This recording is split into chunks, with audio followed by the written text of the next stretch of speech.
Welcome. We're continuing to study the parables of Yeshua, and we're trying to look at them from a Jewish point of view. We are going to study a very important parable today that again deals with foolish and wise, and this motif of foolish and wise is one that appears many times in rabbinical literature, and especially in parables in rabbinical literature, because that was a kind of a motif that was very popular. People talked about who's foolish and who's wise, trying, of course, to emphasize the wise over the foolish. And this parable is dealing with the 10 virgins, 10 young ladies who are waiting for the bridegroom to come and pick up the bride from her father's house and take the bride to his house, which is a custom that still goes on in many Middle Eastern weddings, whether it's Arabs, Palestinians, or Yemenites, or other people that come from the Arab culture, Middle Eastern culture. That practice is still being done in Cyprus, in Turkey, parts of Greece, among the Arabs and among Jews that come from Arab countries that preserved the Middle Eastern culture. So let me read for you the parable from Matthew chapter 25 from verse 1 to 12, and then we will go to the rabbinical background to discover some truths that are not normally emphasized when Christians study this parable. Matthew 25 verse 1. Then the kingdom of heaven shall be likened to 10 virgins who took their lamps and went out to meet the bridegroom. Now 5 of them were wise and 5 were foolish. Those who were foolish took their lamps and took no oil with them, but the wise took oil in their vessels and their lamps. But while the bridegrooms were delayed, they also slumbered and slept. And at midnight a cry was heard, Behold, the bridegroom is coming, go out to meet him. Then all those virgins arose and trimmed their lamps. The foolish said to the wise, Give us some of your oil, for our lamps are gone out. But the wise answered, saying, No, lest should be not enough for us and you, but go rather to those who sell and buy for yourselves. While they went to buy, the bridegroom came, and those who were ready went in with him to the wedding, and the door was shut. Afterwards, other virgins came also, saying, Lord, Lord, open to us. But they answered and said, Assuredly I say to you, I do not know you. Watch therefore, for you know neither the day nor the hour in which the Son of Man is coming. This is the end of the parable. Now let me read to you another parable. I have to translate it from the Hebrew, and this parable is from the Midrash on Psalms number 10, from the Buber edition, page 92 and 93. Rabbi Yonatan said, 3 years and a half, the Shekhinah, the Shekinah, the way they said in English, says and declares, Seek God while you can find him. That's a text from Isaiah 55, verse 6. Seek God when you can find him. And no one wanted to hear. And then he said, I have been sought by those who seek me, and I have been found by those who wanted me. From Isaiah chapter 65, verse 1. Rabbi Hanina says, there is a parable about a caravan that was wandering along the highways. When darkness came, they came to the fortress and said to the fortress, Let me enter into the fortress because of bad animals and criminals. So said the caravan, but there is no way for us to enter the fortress. When the midnight came, they came back and said to the fortress, shouting, Please open the door. But the fortress said, There is no way that I can open the door at midnight. This is not my way. And there is no way for the fortress to receive new people at this hour of midnight. When I wanted you to come in, you said you can't.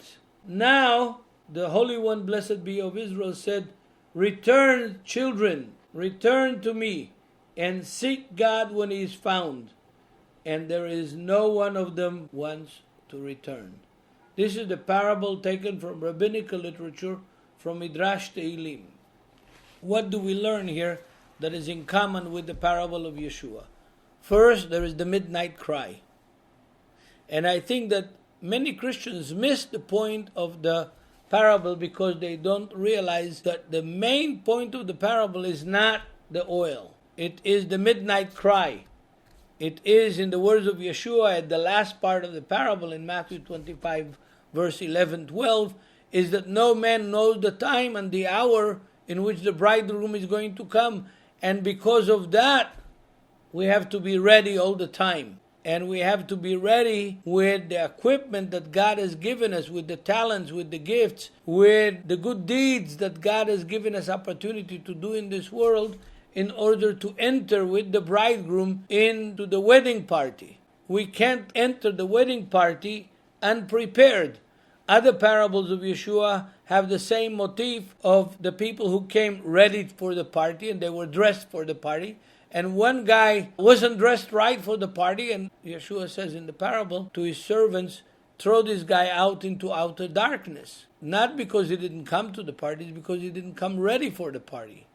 And the point of this parable that Yeshua is bringing here is not only the 10 virgins, that there were 5 wise and 5 foolish. Not the issue of what is the oil, because Christians oftentimes talk about the parable as an allegory. But this is not an allegory. The main point is that the bridegroom is going to come at the midnight hour. They expected him much earlier. They expected him every day. But he came at the midnight hour, and there was a midnight hour cry. The text that the rabbinical parable brings into this picture is from Isaiah, that says, seek God when he's found. There is no guarantee that God will be found all the time. Yeshua taught the same thing, which says, work while it's still called the day, but the night is coming, well, you're not going to be able to work. The emphasis of the parable is on the end of the parable, which says, you came late. You missed the train. The train left. The door is closed. The party started. The wedding is now going on. And because you are late, you can't come in. These 5 foolish virgins that didn't bring enough oil with them, and oil here is good deeds. It is keeping God's commandments. Because they didn't bring the oil with them when the midnight cry came out, and the bridegroom came out, and they weren't ready to receive him. They waited, and they weren't ready to receive him because he came by surprise, and they didn't have enough equipment, enough oil with them to light their candles. They missed him. And they knocked on the door was locked, and nobody could open it again. Just like in the rabbinical parable, the fortress said, we can't open the door at midnight. It's not our way. It's not our custom. We can't open the door at midnight. You can't come in. When we opened the door and we offered you the entrance, you didn't enter. Now it's too late. This concept is not a popular concept because we think that the mercy of God, the grace of God is everlasting and it's forever. But there is a limit to it. When the Messiah comes back, there will be people left out that were waiting for him, but they didn't have any oil in their lamps. They didn't have any good deeds to show. They didn't keep his commandments. And Yeshua is the one who said, if you love me, you will keep my commandments. I'm not even talking about the Jewish commandments. I'm talking about the commandments of God's word, even the commandments in the New Testament.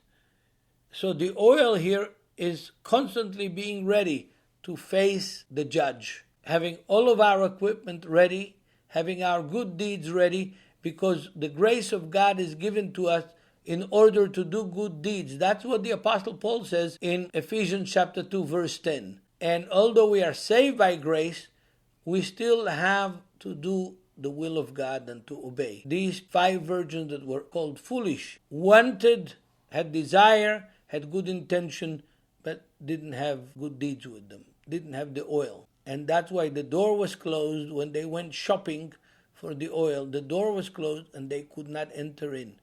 Consider these the words of Yeshua in light of the whole gospel, and put your life in a situation where you can obey and do and fill your lamp with oil. In Yeshua's name, be ready to receive him.